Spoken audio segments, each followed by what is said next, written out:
여러분 안녕하십니까? 오늘 우리가 함께 묵상할 말씀은 열왕기하 15장입니다.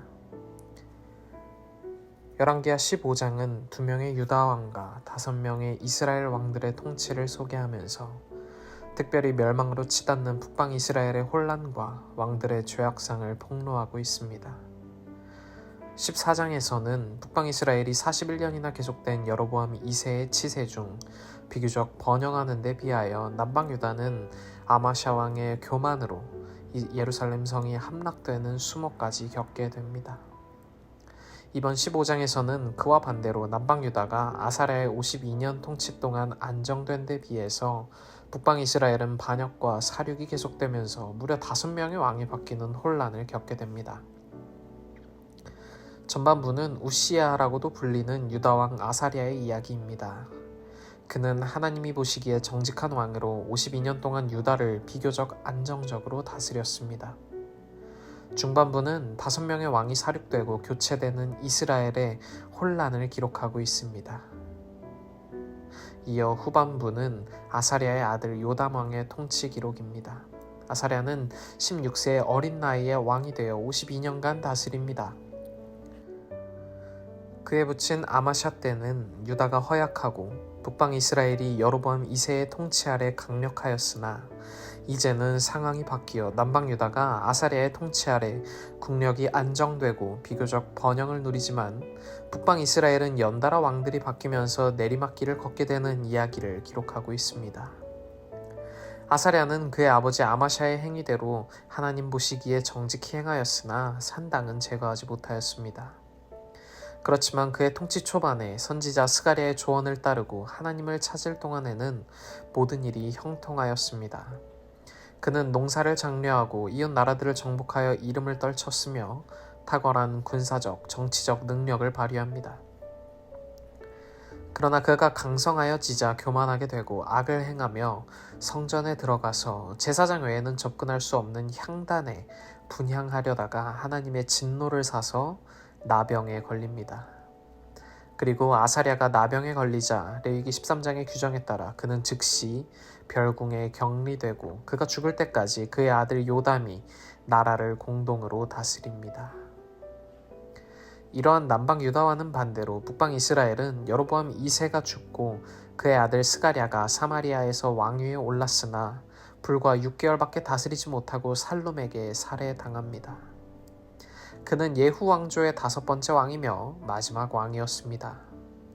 스가랴는 백성들이 보는 앞에서 암살됩니다. 이러한 행동은 당시의 끔찍한 타락상과 불안한 시대상을 반영하고 있습니다. 하나님께서 이스라엘의 피를 예후의 집에 갚으실 것이며 또한 하나님께서 일어나 칼로 여로보암의 집을 치리라고 한 예언이 스가랴의 죽음으로 성취된 것입니다. 북방 이스라엘은 스가랴 이후 계속되는 반역과 반란으로 점점 쇠퇴하게 되어 마침내 기원전 722년 아수르에게 멸망당하고 맙니다. 살롬은 스가랴를 죽이고 북방 이스라엘의 왕이 되었지만 그 통치 기간은 한 달밖에 가지 못했습니다. 가디의 아들 므나헴이 사마리아로 쳐들어와서 살롬을 죽이고 스스로 왕이 되어 10년간을 다스립니다. 그도 역시 하나님 보시기에 악을 행하고 느밧의 아들 여로보암의 죄에서 떠나지 못했습니다. 므나헴이 반역을 일으키는 혼란한 때에 베가도 동시에 요단강 동편 길르앗 지방에서 반역을 일으켜 왕이 된 것으로 보입니다. 이때 북방 이스라엘에는 12년 동안 2명의 왕이 있었던 것입니다. 이러한 일련의 과정들이 거치고 반역과 암살의 악순환이 일시적으로 끝난 후에 므나헴의 아들 브가히야가 평화롭게 왕위를 이어받아 이스라엘을 2년간 통치합니다. 이스라엘의 마지막 5왕 가운데 브가히야만이 아버지의 왕위를 그대로 계승합니다. 다른 왕들은 통치자를 암살하여 왕권을 쟁취하였습니다. 브가히야가 즉위한 지 2년 만에 요단 동편에서 12년 동안 왕노릇하던 베가가 브가히야를 죽이고 북방 이스라엘 전체의 왕이 됩니다. 베가는 왕위에 오르자마자 아람 왕 르신과 동맹하여 반아수르 정책을 펴니다. 베가는 유다도 이 동맹에 가입시키려 했지만 유다가 이를 거절하자 아람 왕 르신과 함께 예루살렘을 공격하였습니다. 그러자 유다왕 아하스는 아수르왕 디글랏빌레셀에게 은금을 보내 구원을 요청하였고, 아수르왕은 온 이스라엘을 치고 백성들을 사로잡아 아수르로 옮기게 됩니다. 이에 북방 이스라엘은 치명상을 입고 몰락의 길을 걷게 됩니다. 남방 유다에서는 아사랴가 죽고 그의 아들 요담이 왕위에 올라 16년을 치리했다고 했지만, 그의 아버지 아사랴가 나병에 걸려서 별궁에 거했기 때문에 상당 기간 공동 통치를 했을 것입니다. 아사랴가 52년이나 다스리는 동안 북방 이스라엘에서는 6명의 왕이 통치하였습니다. 그 마지막 왕이 바로 베가인데, 그는 아사랴 제52년부터 통치를 시작합니다. 베가는 20년을 통치했다고 하였는데, 사마리아에서 다스리는 므나임과 같은 해에 길르앗에서 스스로 왕위에 올라 브가이아 때까지 12년간을 요단 동편에서 다스리다가 브가이아를 죽이고 비로소 북방 이스라엘 전체의 왕이 된 것입니다. 그의 단독 통치 기간은 8년이었습니다. 이후 이스라엘 제19대 왕 호세아는 북방 이스라엘의 최후의 왕이 됩니다. 그는 불과 9년밖에 다스리지 못한 후 아수르에게 멸망당하며 열왕기하 15장은 마무리됩니다. 사랑하는 성도 여러분, 오늘 말씀에서는 14장 이후의 남방 유다와 북방 이스라엘의 왕들과 통치 기간들, 그리고 그 배경들을 살펴보았습니다.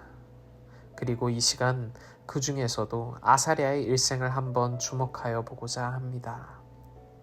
아사랴는 처음에는 굉장히 정직한 왕이었습니다. 하지만 번영하게 되자 교만해졌고, 그는 제사장의 권한이자 하나님의 명령이었던 분향의 규칙을 어기고 본인이 직접 분향을 하려다가 나병에 걸리고 맙니다. 그리고 역대하 26장의 말씀에 따르면 선지자의 말을 듣지 않고 하나님을 떠났다고도 기록하고 있습니다. 이 시간 이 아사랴의 삶을 통해 혹 우리도 힘들고 어려울 때에는 하나님을 찾고 정직히 행하다가 번영하고 성공과 정상의 궤도에 올라서면서 교만하며 하나님을 떠나거나 하나님의 뜻을 오해한 채 잘못 해석하고 이해하며 살아가고 있지는 않은지 다시 한번 되돌아보길 간절히 소망합니다.